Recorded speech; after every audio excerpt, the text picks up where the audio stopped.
आपकी मम्मी आपको बुलाती हैं और आपके हाथ में एक थैली पकड़ा देती हैं और कहती हैं जाओ मार्केट से ये 5 प्रकार की सब्जियां लेके आ। वो सब्जियां कुछ भी हो सकती हैं, लेट्स से आलू, टमाटर, गोभी, प्याज और मशरूम। आप मार्केट जाते हैं और सारी सब्जियां उस थैली में रख के ले आते हैं जो थैली आपकी मम्मी ने आपको दी थी, और आके अपनी मम्मी को दे देते हैं। यह सेम कंसेप्ट वेरिएबल्स का है। Variables are the containers for storing values. Same exactly इसी तरह पाइथन प्रोग्रामिंग में या किसी भी दूसरी प्रोग्रामिंग लैंग्वेज में, सी में, सी प्लस प्लस में या जावा में, किसी में भी वेरिएबल्स एग्जैक्टली उस थैली की तरह होते हैं जिसमें हम वैल्यूज को स्टोर करते हैं। जब हमें उन वैल्यूज की ज़रूरत पड़ेगी तब हम उन वैल्यूज़ को वेरिएबल्स की हेल्प से, उनकी मदद से यूज़ कर सकते हैं। जैसे मान लीजिए आपकी मम्मी ने कहा कि उस थैली में से मुझे मशरूम निकाल के दो, तो आपने सिंपली थैली ली और उसमें से मशरूम निकाल के दे दिए। अब नेक्स्ट इंपॉर्टेंट बात यह है कि वेरिएबल्स की वैल्यू वेरी भी कर सकती है। हम लोग इसकी वैल्यू थोड़ी देर बाद अपने प्रोग्राम में चेंज भी कर सकते हैं। आई होप आपको अभी तक वेरिएबल्स का एक कंसेप्ट सच में आ गया होगा कि एग्जैक्टली क्या होते हैं और इनका क्या हम यूज करते हैं। एक रफ आइडिया तो आपको लग ही गया होगा। अब इसे और अच्छे से समझते हैं। Variables are nothing but reserved memory locations to store values. This means that when you create a variable you reserve some space in memory. चलिए मैं आपसे एक क्वेश्चन पूछता हूँ कि नॉर्मली आप किसी भी प्रोग्राम, याद रहे मैं सिर्फ एक पाइथन की बात नहीं कर रहा हूँ, किसी भी प्रोग्राम में जब आप एक प्रोग्राम हैं तो उसका क्या मोटो होता है, कमेंट करके बताइए। तो सिंपली इसका आंसर ये होगा कि किसी भी प्रोग्राम का मोटो ये होता है कि हम डेटा की प्रोसेस सकें और उससे कुछ रिजल्ट ला सकें। ठीक है, जो डेटा प्रोसेसिंग करेंगे हम उससे कोई रिजल्ट ला सकें। तो ये सिंपली 2 स्टेप्स में होता है। पहला डेटा को स्टोर करना, दूसरा उस डेटा की प्रोसेसिंग करना। अब एक स्टोर करने के लिए प्रोग्रामिंग लैंग्वेजेस में हम वेरिएबल्स का यूज़ करते हैं, जैसे हमने थैली का यूज़ किया था सब्जी को स्टोर करने के लिए, और उस डेटा को प्रोसेस करने के लिए मोस्टली इंस्ट्रक्शंस या फंक्शंस या मेथड्स का यूज़ करते हैं। तो यहाँ पर आप एक बात समझिए कि आप वेरिएबल्स की मदद से डेटा को स्टोर कर पाएंगे। एक टर्म आपको यहाँ पर परेशान कर रही होगी, डेटा प्रोसेसिंग, कि डेटा प्रोसेसिंग क्या होता है। चलिए इसे समझते हैं। जैसे आपके पास कोई डेटा है, लेट्स से 5 और 6। मैं ये चाहता हूँ कि इस डेटा को प्रोसेस करके आप कुछ रिजल्ट निकालें। जैसे मान लीजिए कि इन दोनों को प्लस करके एक रिजल्ट निकालेंगे तो हमें 11 मिलेगा। 5 + 6 11 होता है। तो आपने कुछ तो ऐसा प्रोग्राम में इंस्ट्रक्शन दिया कि यह डेटा 5 और 6 गया और 11 एज अ रिजल्ट निकल के आया। This is something called data processing. चलिए अब इसे थोड़ा सा प्रैक्टिकली समझते हैं। थ्योरेटिकली हमने सब कुछ समझ लिया है, अब बारी है प्रैक्टिकल की। प्रैक्टिकली समझते हैं कि पाइथन में आप वेरिएबल कैसे बना सकते हैं, कैसे डिक्लेयर कर सकते हैं, और इसके रूल्स जो कि आपको दिमाग में रखने हैं जब आप कोई वेरिएबल डिक्लेयर कर रहे होंगे। जैसे कि यदि आपने C++ या जावा पढ़ी हुई है तो आपको याद होगा कि आप जब वेरिएबल डिक्लेयर करते थे तो आप कैसे करते थे। जब आप इन सब लैंग्वेजेस में वेरिएबल बनाते थे तो आप सबसे पहले क्या करते थे, पहले से ही डेटा टाइप वहां पे बता देते थे। जैसे कि मैं यहाँ पे बनाता हूँ int a = 10। ये मैंने वेरिएबल डिक्लेयर कर दिया। ये मैं बात कर रहा हूँ C++ या जावा जैसे प्रोग्रामिंग लैंग्वेजेस की, जहाँ पर आपको पहले से ही वेरिएबल डिक्लेयर करना होता था ताकि आपके कंपाइलर पता चल जाए जब वो रन करे, अपना एग्जीक्यूशन प्रोसेस स्टार्ट करे, कि भाई यहाँ पर जो है a का मतलब इंटीजर है जो कि 10 है, जिसकी वैल्यू 10 स्टोर हुई है। तो यहाँ पर आप उन लैंग्वेजेस में ऐसे वेरिएबल डिक्लेयर करते थे। But Python is a dynamically typed language, जैसा कि इंट्रोडक्शन वाले चैप्टर में मैंने आपको बताया था, पाइथन एक डायनेमिकली टाइप्ड लैंग्वेज है। तो यहाँ पर आपको ये सब चीज़ें करने की ज़रूरत नहीं है। आपको ये डिक्लेयर करने की ज़रूरत नहीं है डिटेलिंग में कि इंट a = आपका जो है 10 होने वाला है। a = 10 लिखते हैं तो ये डायनेमिकली उसको समझ लेगा कि a = 10 है। a यहाँ पर इंटीजर हो जाएगा। ठीक है, तो ये डायनेमिकली समझ जाएगा कि a = 10 है, मतलब कि a = इंटीजर वैल्यू यहाँ पर दी गई है। ये पाइथन की सबसे ज़्यादा अच्छी खासियत बोल सकते हैं। पाइथन काफ़ी आसान भाषा है। यदि मैं दूसरा भी वेरिएबल बनाऊँ जैसे b = 20, तो ये मेरा b = 20 इंटीजर वैल्यू स्टोर हो गई है। यहाँ पर मैंने कहीं पर भी इंट नहीं यूज़ किया है। इसका मतलब कि आपने सिंपली एक वेरिएबल बनाया a, जिसका नाम दिया a और असाइनमेंट ऑपरेटर की मदद से आपने यहाँ पे वैल्यू जो है बता दी। अब यदि मैं इनका सिंपली ऑपरेशन a + b और इसको प्रिंट करवाऊँ तो सिंपली आप जैसे यहाँ पे मैं प्रिंट करवाता हूँ तो क्या आएगा 30, जो कि बिल्कुल सही है। यहाँ पर मैंने 3 वेरिएबल्स बनाए a, b और c। a और b में मैंने स्टोर करा कि मेरी a की वैल्यू 10, b की वैल्यू 20, और c में मैंने इनका एडिशन करवाया और रिजल्ट शो करवाया। यहाँ पर मैंने सिंपली प्रोग्राम बनाया, a = मैंने 10 असाइन किया, b = 20 और c = जो है इसमें मैंने एडिशन करवाया और रिजल्ट शो करवाया, ऐसा आउटपुट शो करवाया। अब यहाँ पर समझने वाली बात यह है कि C++ की तरह आपको पहले से डिक्लेयर करना नहीं पड़ा, लिखने की ज़रूरत नहीं पड़ी कि इंट = मेरा ये होने वाला है और बी जो है मेरा फ्लोट होने वाला है या कुछ भी होने वाला है। तो ये सिंपली जो है आपको नई बात लग रही होगी यदि ये पाइथन आपकी दूसरी लैंग्वेज है। यदि आपकी पहली प्रोग्रामिंग लैंग्वेज है तो आपके लिए ये कोई नई बात नहीं है। इसके कुछ रूल्स जान लेते हैं कि वेरिएबल नेम जो है वो काफ़ी केस सेंसिटिव होते हैं।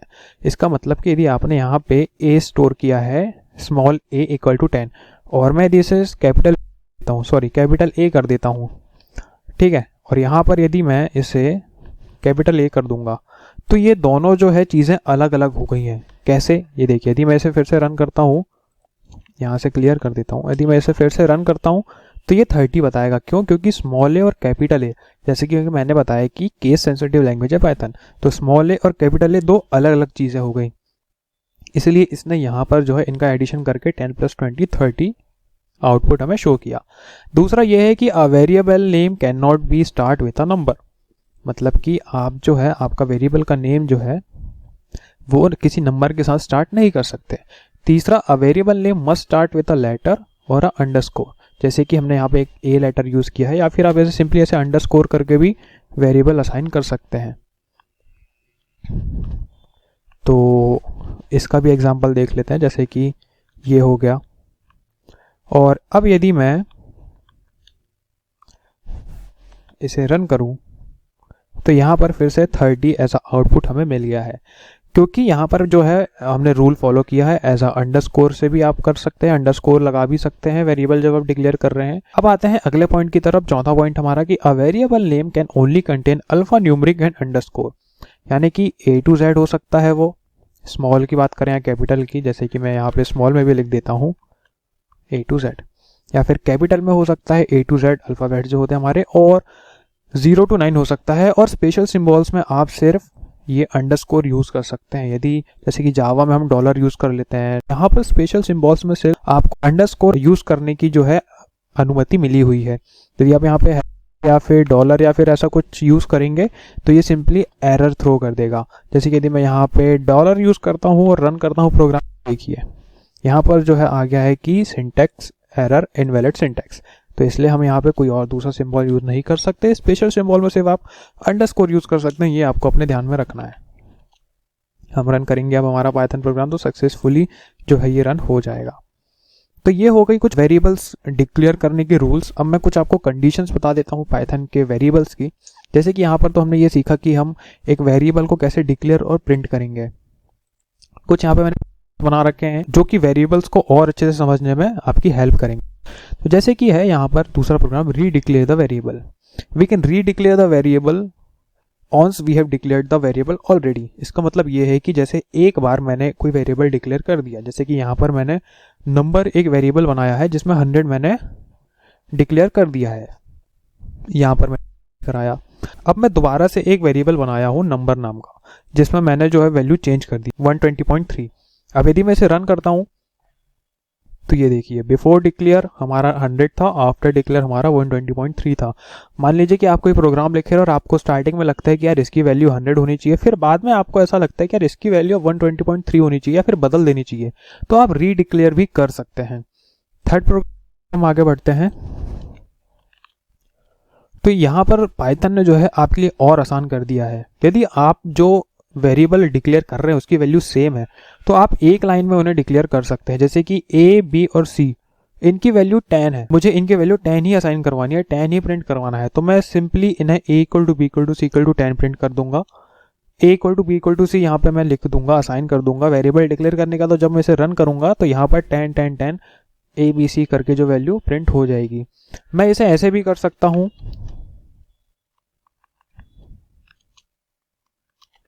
ये भी एक सही तरीका है। आप रन करेंगे तो आपको सेम आउटपुट मिलेगा। बट यदि मैं पुराने तरीके के साथ जाता हूँ, जैसे कि ये A = B = C, तो मेरा टाइम भी बच गया, मेरी लाइंस ऑफ कोड भी बच गई और ये काफ़ी इजी भी बन गया है। तो पाइथन की यही स्पेशलिटी भी है कि ये बाकी लैंग्वेजेस से आपको और आसान बना देता है और कम लाइंस में ही आपका काम हो जाएगा। अगले प्रोग्राम की तरफ बढ़ते हैं। Assigning different values to multiple variables. Python allow adding different values in a single line with comma operators. यहाँ पर जो है मैंने 3 वेरिएबल्स लिए हैं A, B और C। ए में मैंने 1 की वैल्यू जो है वो असाइन की है, बी में 20.2 की, और सी में जो है मैंने कोडिंग विद सागर जो अपने यूट्यूब चैनल का नाम है। यूट्यूब चैनल से याद है कि आपने अभी तक यदि चैनल को सब्सक्राइब नहीं किया है तो सब्सक्राइब कर लीजिए, क्योंकि ये पाइथन की सीरीज चल रही है बिगिनर टू एडवांस, जहां आप बिना पैसे दिए पाइथन सीखने वाले हैं, तो सब्सक्राइब करना ना भूलें। तो यहाँ पर मैंने ए इक्वल टू 1 स्टोर करवाया है, बी इक्वल टू 20.2 और सी इक्वल टू कोडिंग विद सागर। अब जैसे कि ये जो है मेरी इंटीजर और फ्लोट वैल्यू है, तो यहाँ पर सिंगल इन्वर्टेड कॉमा देने की जरूरत नहीं, बट यहाँ पर जो है मैंने सी की value coding with Sagar assign की है। ये एक स्ट्रिंग कैरेक्टर है, तो मुझे यहाँ पर इसे डबल इन्वर्टेड कॉमा के साथ अंदर रखना पड़ेगा, क्योंकि जब हम कोई वेरिएबल में अपना स्ट्रिंग कैरेक्टर असाइन करवाते हैं तो हमें उसे डबल इन्वर्टेड कॉमा के बीच में रखना पड़ता है। तो यहाँ पर यदि मैं ये करता हूँ तो सिंपली आउटपुट ये होगा 1 20.2 एंड कोडिंग विद सागर, यानी कि आपने एक ही लाइन में इंटीजर वैल्यू भी, फ्लोट वैल्यू भी और स्ट्रिंग कैरेक्टर भी असाइन करवा के प्रिंट करवा दिया। आपकी लाइंस कितनी सारी बच गई, ठीक है, आपकी टोटली लाइक 2 to 3 लाइंस जो है वो सेव हुई हैं यहाँ से। अगले प्रोग्राम की तरफ बढ़ते हैं, जहाँ पर लिखा हुआ है कि can we use the same name for different types, if we use the same name the variable starts referring to a new variable and type. Small A करके दो वेरिएबल लिए हुए हैं, पहला 10, दूसरा जो है मेरा स्ट्रिंग कैरेक्टर कोडिंग विद सागर। अब आप बताइए कि ये कौन सा प्रिंट करेगा, पहला वाला या दूसरा वाला। चलिए रन करके देख लेते हैं। इसने दूसरा वाला प्रिंट किया। ऐसा क्यों? क्योंकि पाइथन में क्या होता है, जब आप सेम नेम के दो वेरिएबल्स डिक्लेयर करते हैं एक साथ, तो जो लास्ट में वेरिएबल आपने डिक्लेयर किया है वो उसकी जो वैल्यू जो आपने असाइन की है ना, वो ऐसा आउटपुट शो करेगा। जैसे कि यहाँ पे मैंने A equal to coding with Sagar assign किया था, तो इसने कोडिंग विद सागर जो है हमें शो किया। अब अगला प्रोग्राम जो है हमारा, how does plus operator work with variables. जैसे कि यहाँ पर ए इक्वल टू 10 है, बी इक्वल टू 20 है, और यहाँ पे मैंने जो है प्रिंट कराना चाहा a प्लस बी क्या होता है वो प्रिंट करा दो। उसके बाद मैंने फिर और कुछ 3 लाइंस लिखी हैं, a equal to coding with और b इक्वल टू सागर, और यहाँ पर जो है मैंने ये प्रिंट कराना चाहा कि a प्लस बी जो होता है वो लिख दो। अब यदि मैं इसे रन करूँ तो यहाँ पर हमें आउटपुट मिलेगा 30 और कोडिंग विद सागर। इसका मतलब कि यहाँ पर इसने जो है ऐड किया है। यहाँ पर इंटीजर वैल्यू थी तो इसने इंटीजर को ऐड किया, 10 + 20 30। यहाँ पर स्ट्रिंग कैरेक्टर थे, यहाँ पर कोडिंग विद प्लस सागर करके कुछ अलग सा कैरेक्टर नहीं बनने वाला है, coding with Sagar he add हो जाएगा, ठीक है। यदि फॉर एग्जांपल मैं यहाँ पे कुछ और लिखता हूँ, तो जैसे कि यदि मैं यहाँ पे लिखता हूँ पाइथन और यहाँ पर लिखता हूँ मैं कोडिंग, तो इसका आउटपुट वही होगा 30 पाइथन कोडिंग। ये कुछ बेसिक से प्रोग्राम थे जिसकी मदद से आपको आई होप वेरिएबल्स को डिक्लेयर करना और काफ़ी अच्छे से समझ में आ गया होगा। तो मिलते हैं नेक्स्ट वीडियो में, जहाँ पर हम डेटा टाइप्स के बारे में जान रहे होंगे।